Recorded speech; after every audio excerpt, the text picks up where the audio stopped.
અમરેલી લેટરકાંડ મુદ્દે પૂર્વ સાંસદ અને ભાજપના દિગ્ગજ નેતા નારણ કાછડિયાએ મૌન તોડ્યું। નારણ કાછડિયાએ અમરેલી પોલીસની ભૂમિકા પર સવાલો ઉઠાવ્યા। નારણ કાછડિયાએ આરોપ લગાવ્યો કે કોઈના ઇશારે પોલીસે જાહેરમાં સરઘસ કાઢી પાટીદાર સમાજની દીકરીનું અપમાન કર્યું।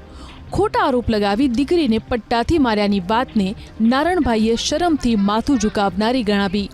આ તરફ પાટીદાર યુવતી પાયલ ગોટીએ પોલીસ પર ગંભીર આરોપ લગાવ્યા હતા, જેને લઈ એસઆઈટીની રચના કરવામાં આવી। એસઆઈટીની ટીમ 7 દિવસમાં પોલીસ વડાને તપાસ રિપોર્ટ સોંપશે।